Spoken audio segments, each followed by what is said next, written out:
أعوذ بالله من الشيطان الرجيم. بسم الله الرحمن الرحيم. ما ننسخ من آية أو ننسها نأتي بخير منها أو مثلها. ألم تعلم أن الله على كل شيء قدير. ألم تعلم أن الله له ملك السماوات ألم تعلم أن الله له ملك السماوات والأرض وما لكم من دون الله من ولي ولا نصير. أم تريدون أن تسألوا رسولكم كما سئل موسى من قبل ومن يتبدل الكفر بالإيمان فقد ضل سواء السبيل. ود كثير من أهل الكتاب لو يردونكم من بعد إيمانكم كفارا حسدا من عند أنفسهم من بعد ما تبين لهم الحق فاعفوا واصفحوا حتى يأتي الله بأمره إن الله على كل شيء قدير. وأقيموا الصلاة وآتوا الزكاة وما تقدموا لأنفسكم من خير تجدوه عند الله إن الله بما تعملون بصير. صدق اللہ العظیم. ہم اپنی جس آیت کو منسوخ کر دیتے ہیں یا بھلا دیتے ہیں اس کی جگہ اس سے بہتر لاتے ہیں یا کم از کم ویسی ہی. کیا تم جانتے نہیں ہو کہ اللہ ہر چیز پر قدرت رکھتا ہے؟ کیا تمہیں خبر نہیں کہ زمین اور آسمانوں کی فرما روائی اللہ ہی کے لیے ہے اور اس کے سوا کوئی تمہاری خبرگیری کرنے اور تمہاری مدد کرنے والا نہیں ہے؟ پھر کیا تم اپنے رسول سے اس قسم کے سوالات اور مطالبہ کرنا چاہتے ہو جیسے اس سے پہلے موسیٰ سے کیے جا چکے ہیں؟ حالانکہ جس شخص نے ایمان کی روش کو کفر کی روش سے بدل لیا وہ راہ راست سے بھٹک گیا. اہل کتاب میں سے اکثر لوگ یہ چاہتے ہیں کہ کسی طرح تمہیں ایمان سے پھیر کر پھر کفر کی طرف پلٹا لے جائیں. اگرچہ حق ان پر ظاہر ہو چکا ہے مگر اپنے نفس کے حسد کی بنا پر تمہارے لیے ان کی یہ خواہش ہے. اس کے جواب میں تم عفو درگزر سے کام لو یہاں تک کہ اللہ خود ہی اپنا فیصلہ نافذ کر دے. مطمئن رہو کہ اللہ ہر چیز پر قدرت رکھتا ہے. نماز قائم کرو اور زکوٰۃ دو. تم اپنی عاقبت کے لیے جو بھلائی کما کر آگے بھیجو گے اللہ کے یہاں اسے موجود پاؤ گے. جو کچھ تم کرتے ہو وہ سب اللہ کی نظر میں ہے. یہ اسی سلسلے کا تذکرہ ہے جس میں یہودیوں کے مسلمانوں کے ساتھ رویے پر یہاں پر خاص طور پہ ان کا جو حاسدانہ رویہ ہے اس کا تذکرہ کیا گیا ہے کہ مسلمانوں کو اللہ تبارک و تعالیٰ نے ایک نبوت سے سرفراز کیا اللہ کے رسول صلی اللہ علیہ وسلم کو. پھر اسی طرح قرآن مجید کا نزول ہوا اور قرآن مجید ایک عظیم الشان ہدایت لے کر آیا اور جن لوگوں نے بھی اس کو اختیار کیا وہ سب کو سب ہدایت ان کو حاصل ہوتی رہی. اب ظاہر ہے کہ اس کے نقصانات یہودیوں کو بڑے خطرناک ہوئے. ایک تو یہی کہ ان کا جو مذہبی اثر و رسوخ تھا وہ ختم ہوتا نظر آ رہا تھا. ان کا جو ماحول بنا ہوا تھا کہ وہ مذہبی طور پر پورے انہیں قیادت حاصل ہو رہی تھی تو وہ قیادت ختم ہو رہی تھی. تو اس کے لیے ان کو ظاہر ہے کہ حسد کا ہونا ضروری ہے. اب حسد ہونے سے کسی بھی چاہے قوم کو کسی قوم سے حسد ہو جائے یا کسی فرد کو فرد سے حسد ہو جائے تو اس میں جو حسد کرنے والا ہوتا ہے اس کا کھلا نقصان ہوتا ہے. پہلا نقصان تو یہ ہوتا ہے کہ وہ دوسروں کو خیر اور دوسروں کے ساتھ بھلائی دیکھ کر کے وہ ذہنی طور پہ پریشان ہوتا ہے اور اپنے آپ کا بہت ہی جو آدمی ذہنی الجھن میں مبتلا ہو جاتا ہے وہ پھر وہ کسی بھی طرح سے مطمئن نہیں رہتا. وہ ہر حال میں پریشان رہتا ہے. پھر اس کے بعد اس کے نتیجے میں وہ بہتان الزام اور طرح طرح کی فضولیات میں وہ مصروف ہو جاتا ہے اور اپنا جو بیش قیمت وقت ہے وہ وقت وہ اس کے لیے اس کے ساتھ خیر کا زوال ہو جائے, خیر اس سے چھن جائے, جو اس کو جو حاصل ہے وہ ہٹ جائے, ختم ہو جائے, اس کے لیے وہ اپنے اوقات کو صرف کرتا ہے, ضائع کرتا ہے. جبکہ یہی اوقات وہ اپنی تعمیر کے لیے, اپنی ترقی کے لیے, اپنے آپ کو بہت بہتر بنانے کے لیے خرچ کر دے گا تو اس کو ان اوقات سے کافی فائدہ ہو سکتا ہے. لیکن وہی اوقات وہ اس کے خلاف سازش اور اس کے خلاف شرارتوں میں صرف کرتا ہے تو وہ اپنے لیے بھی تعمیر نہیں کر سکا اور دوسروں کی تخریب ظاہر ہے کہ وہ کب تک کرے گا.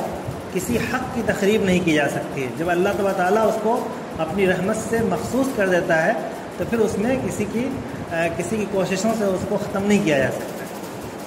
اسی ذیل میں ان کا جو حاسدانہ رویہ تھا اسی میں یہ بات بھی تھی کہ قرآن مجید پر طرح طرح کے الزامات اعتراضات کیے جائیں. یہاں پر ایک طرح کا ایک اعتراض ہے کہ قرآن مجید میں دو طرح کی باتیں ہوتی ہیں. ایک تو قرآن مجید کا دعویٰ ہے کہ یہ توریت کے اندر اور ماقبل جو کتاب نازل ہوئی ہے اس سے پہلے اس میں درج مضامین کی یہ تائید کرتا ہے، یہ تصدیق کرتا ہے، اس کی مخالفت نہیں کرتا۔ اور دوسری بات یہ ہے کہ قرآن مجید میں جو احکامات نازل ہو رہے تھے، ظاہر ہے کہ وہ حالات کو دیکھ کر کے نازل ہو رہے تھے، اس میں کبھی کبھی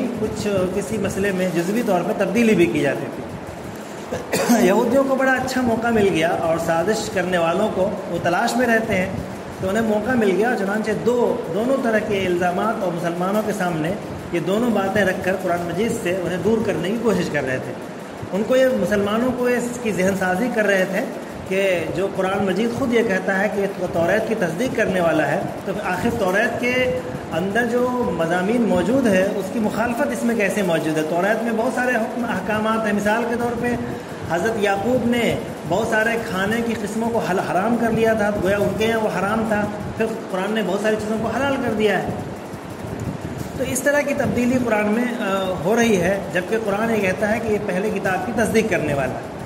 اور اسی طرح قرآن میں دھیرے دھیرے بہت سارے احکامات بدل رہے ہیں، کبھی تحویل قبلہ ہو رہی ہے، کبھی کچھ ہو رہا ہے۔ تو یہ اس طرح کی باتیں مسلمانوں کے سامنے لا کر قرآن مجید سے مشکوک کرنے کی کوشش کرتے تھے، تاکہ قرآن مجید پر شبہ ہو اور انہیں یہ لگے کہ یہ اللہ کے رسول یعنی محمد کی گویا کہ خود ساختہ چیزیں ہیں، خود ساختہ کتابیں ہیں، یہ جو چاہتے ہیں بدل دیتے ہیں، اللہ کی طرف سے یہ نہیں ہے۔ اس کے بارے میں اس کا تشفی بخش جواب دیا گیا کہ اور سمجھایا گیا کہ دیکھیے، جو توریت میں جو احکامات موجود ہیں یا توریت میں جو باتیں موجود ہیں، تو پہلی بات تو یہ ہے کہ توریت میں جو عقائد ہیں، جس کا ایمانیات سے تعلق ہے، اس کا تو قرآن میں کہیں بھی اس کے خلاف بات نہیں آئی ہے، بلکہ اس سے ذرا سا بھی انحراف نہیں ہوا، بلکہ یہاں تک ہوا کہ توریت میں موجود انبیاء یعنی بنی اسرائیل کے انبیاء کی بھی قرآن مجید اسی طرح حرمت بیان کرتا ہے جس طرح خود رسول اللہ کی حرمت بیان کرتا ہے۔ تو گویا کہ ان کے نزدیک تو اس طرح کی قرآن مجید بھی مخالفت نہیں کرتا، جو ایک عصبیت کا تقاضا بھی ہوتا ہے کہ قرآن مجید بھی بنی اسرائیل کے انبیاء کی مخالفت کرے، ان کی برائی بیان کرے، تاکہ ان انبیاء سے لوگوں کے تعلقات ختم ہو، یہودیوں کے تعلقات ختم ہو۔ لیکن قرآن مجید تو ان انبیاء کی حرمت کا بھی اسی طرح کا لحاظ رکھتا ہے اور تمام انبیاء پر ایمان لانے کو مسلمانوں کے لیے ضروری قرار دیتا ہے۔ تو ایمانیات کے قبیل سے اور ایمانیات کے اور عقائد کے حوالے سے تو قرآن مجید تو بھرپور طریقے سے اس کی تائید کرتا ہے، کبھی بھی اس میں تبدیلی نہیں ہوئی۔ رہی بات قوانین اور جزوی احکامات کی، تو ظاہر ہے کہ توریت میں بھی موجود کسی بھی حکم کی تبدیلی قرآن مجید میں موجود نہیں ہے، نہ قرآن نے اس سے انحراف کیا ہے، بلکہ توریت میں جو اصل توریت ہے، تو اس توریت کو ہٹا کر کے خود علماء یہود نے اپنی آراء میں توریت کو چھپا لیا ہے، یعنی توریت کم اور ان کی اپنی آراء، ان کا اپنا قیاس، ان کا اپنا نظریہ یہ زیادہ حاوی ہو چکا ہے۔ تو ظاہر ہے کہ ان کے علماء کی آراء، ان کے جو ان کے فقہا کی آراء ہے، وہ چونکہ توریت کو ختم کر دیا، توریت کے مضامین کو، توریت میں موجود احکامات کو چھپا کر رکھ دیا۔ جو توریت میں موجود ہے وہ بیان نہیں کر رہے، بلکہ وہ اپنے احکامات کو، اپنے علماء کی آراء کو شریعت سمجھ لیا۔ تو لہٰذا اس شریعت کی مخالفت تو قرآن کر رہا ہے کہ جو شریعت کو انہوں نے سمجھ لیا ہے، جو ان کے علماء کے آراء پر مبنی ہے، مشتمل ہے، لیکن جو احکامات اور جو قوانین توریت میں موجود ہے کسی کی مخالفت نہیں کرتا۔ چنانچہ ان کے سامنے وہی بات آئی تھی کہ جو قصاص کا مسئلہ آیا تھا، تو ان کا یہ کہنا تھا کہ قصاص توریت میں موجود نہیں ہے، حالانکہ ان کے علماء کے یہاں تو موجود نہیں ہے۔ ان کے علماء نے بہت سارے ان کے فتاوے ہیں کہ جو طاقتور لوگ ہوتے، جو بہت سارے یعنی مال و دولت والے ہوتے اور بہت سے پاور رکھنے والے ہوتے، ان کے لیے حکم کو منسوخ کر دیا تھا، اور ان کے علماء نے یہ فتویٰ دیا تھا کہ نہیں، انہیں قصاص میں قتل نہیں کیا جائے گا۔ تو ان کے علماء کا جو فتویٰ تھا توریت میں، اس کی مخالفت، قرآن مجید میں اس کی مخالفت ہے، نہ یہ کہ توریت کی مخالفت ہوئی ہے۔ توریت میں موجود کسی بھی قانون کی، کسی بھی حکم کی مخالفت نہیں ہے، بلکہ جو ان کے علماء کی آراء ہے، ان کے علماء نے جو قیاس کیا ہے، ان کے علماء نے جو چاہے غلط طریقے سے فتویٰ دیا ہے، وہ فتویٰ چونکہ توریت کو چھپا لیا ہے، توریت سے ہٹ کر کے فتوے ہیں،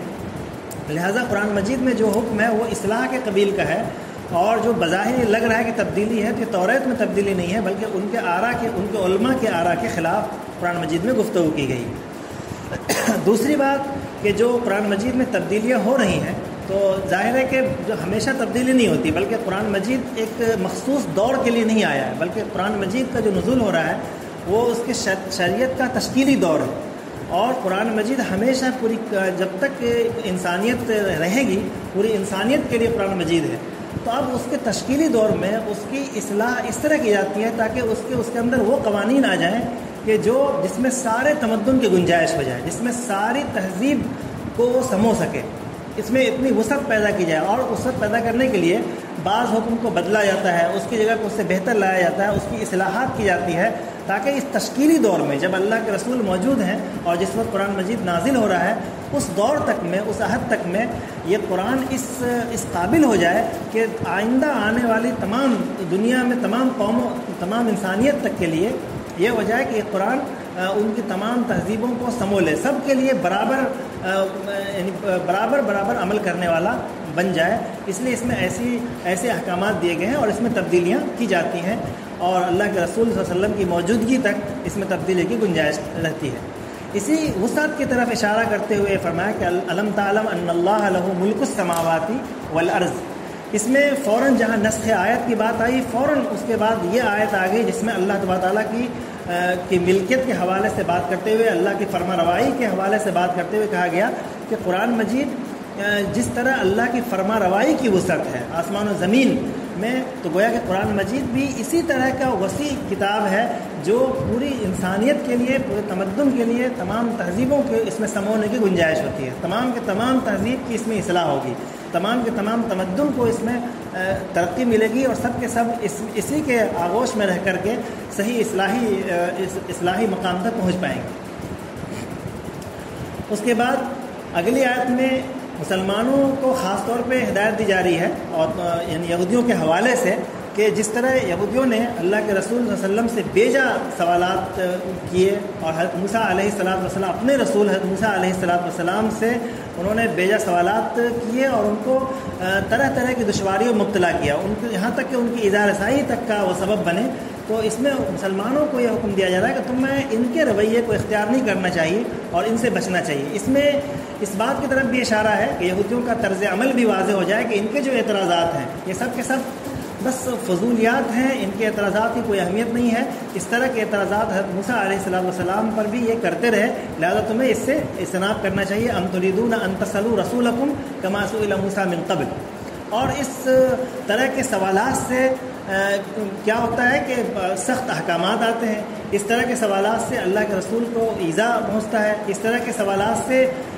اور بھی لوگوں کو موقع ملتا ہے اس میں اعتراض کرنے کا, کجی پیدا کرنے کا. تو لہٰذا اس دروازے کو بند کرنا ضروری ہے. اس کا نتیجہ یہ ہوتا ہے کہ اگر اس میں فضولیات کے اعتراضات ہوں, کجی پیدا کرنے کے لیے, شریعت کو مشکوک کرنے کے لیے, کتاب اللہ کو مشکوک کرنے کے لیے اعتراضات کیے جائیں گے, تو اس کا نتیجہ یہ ہوگا کہ کفر و گمراہی تک اس کی رسائی ہو جائے گی اور جو لوگ بھی اس کی طرف متوجہ ہو رہے ہیں ان میں تبدیلی, ان کا ذہن بدلے گا اور پھر وہ کفر و ضلالت اختیار کرنے پہ مجبور ہو جائیں گے. لہٰذا اس طرح کے فضول سوالات سے بچنا ہے. یہ جو یہودیوں کی بات آئی کہ جو ان کے جو طرز عمل ہے اس کا جو وجہ, اس کی اصل وجہ کیا ہے اور پھر اس کا مسلمانوں کو اس وقت کیا کرنا چاہیے. یعنی اس طرح کے موقع پر جب فضولیات کے سوال ہوں, ان سے کوئی حسد کر رہا ہو تو کیا کرنا چاہیے. فرمایا کہ یہودیوں کا جو طرز عمل ہے مسلمانوں کے خلاف, اس کا واضح مقصد یہ ہے اور اس کی اصل وجہ یہ ہے کہ وہ مسلمانوں سے حسد کر رہے ہیں اور حسد کی وجہ سے وہ اپنے سارے قیمتی اوقات اسی میں صرف کر رہے ہیں, اس میں ضائع کر رہے ہیں. جبکہ وہ تعمیر کے کام میں خرچ کر سکتے تھے, اپنی قوت کو, اپنی صلاحیتوں کو اس میں لگا سکتے تھے. لیکن حسد چونکہ ایک ایسی سنگین بیماری ہے کہ جو انسان کو اپنی صلاحیتوں اور اپنی قوتوں کو اچھے کام میں, تعمیر کے کام میں لگانے نہیں دیتی ہے, بلکہ وہ تخریب کا ہی راستہ اختیار کرتی ہے اور اپنے تمام قیمتی اوقات کو ضائع کرتی ہے. تو ایسے وقت میں مسلمانوں کو بھی چاہیے کہ اپنے اوقات کو ضائع نہ کریں. ان کے ساتھ ان کے جوابات دینے میں, ان کے ساتھ اختلافات کرنے میں, ان کے مناظرہ اور ان سے بحث کرنے میں اپنے اوقات کو ضائع کرنے کے بجائے اپنا جو مشن ہے اس مشن کی طرف آگے بڑھنا ہے تاکہ ان کے حاسدانہ رویوں سے مسلمانوں کو اس وقت تک نقصان نہیں پہنچے گا جب تک کہ یہ خود اس میں نہ الجھیں. اگر اس میں الجھ گئے تب تو پھر ظاہر ہے ان کے اوقات ضائع ہوں گے, ان کی جو قیمتی صلاحیتیں ہیں وہ خراب ہوں گی. بلکہ ان حاسدانہ رویوں کے جواب میں ان سے چشم پوشی کرتے ہوئے اپنے مشن کو آگے بڑھنا چاہیے. تو اب اس لیے کہا گیا کہ فاعفوا واصفحوا, لیکن بہرحال اس کا انجام کیا ہوگا پھر آخر جو حاسدانہ رویے اختیار کیے جا رہے ہیں تو اس کے ذریعے سے تو بہت سارا نقصانات ہو سکتا ہے. اس کا جواب دیا گیا کہ نہیں، ایک وقت ایسا آتا ہے، ایک وقت موعود ہے، ایک وقت مقرر ہے کہ ان حاسدوں کے، ان کے حاسدانہ رویوں کا پر گرفت کا جو وقت آئے گا تو پھر یہ خود ذلیل و رسوا ہوں گے، ان کا راز فاش ہوگا اور ان کی شرارتیں واضح ہوں گی، تو پھر ان پر جو بھی سزا ان کی ہو سکتی ہے وہ دی جائے گی. فاعفوا واصفحوا حتی یاتی اللہ بامرہ، اللہ کا فیصلہ آنے تک ان کے ساتھ صبر اور چشم پوشی کا معاملہ کرنا ہے، ان کے ساتھ ان کو معاف کرنا ہے اور ان کے حاسدانہ رویوں میں الجھ کر اپنی قیمتی اوقات کو ضائع نہیں کرنا ہے. اور اس میں آگے اگلی آیت میں اللہ تبارک تعالیٰ کی اسی ٹکڑے میں اللہ تبارک تعالیٰ کی قدرت کا اظہار کیا گیا کہ اللہ کی گرفت سے، اللہ کی پکڑ سے کوئی بھی ان کا حاسدانہ رویہ الگ نہیں ہو سکتا ہے، بلکہ اللہ کی گرفت میں رہے گا. ان اللہ علی کل شیء قدیر.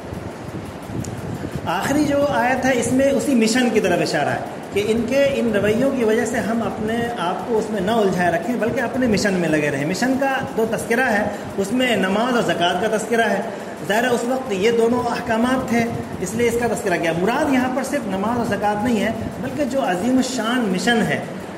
جو اللہ تبارک تعالیٰ کے رسول صلی اللہ علیہ وسلم لے کر آئے، اس مشن کو، ان کے بتائے ہوئے احکامات کو اختیار کرنا ہے. ان کی طرف اپنے اوقات کو، ان کے معاملات میں اپنے اوقات کو ضائع نہیں کرنا ہے، بلکہ جو بھی اچھا معاملہ کیا جائے گا، جو بھی اللہ تبارک تعالیٰ نے جو ان کی ذمہ داریاں دی ہیں مسلمانوں کو، اس کو وہ انجام دیں گے تو اللہ تبارک تعالیٰ کے یہاں یہ ان کے لیے بہتر ہوگا اور اسی کا وہ اچھا انجام پائیں گے. اس سے ان کا جو دین ہے، ان کی جو شریعت ہے وہ آگے بڑھے گی، ان کا جو مشن ہے وہ کامیاب ہوگا اور جو حاسدانہ رویہ اختیار کیے ہوئے ہیں وہ ناکام ہوں گے.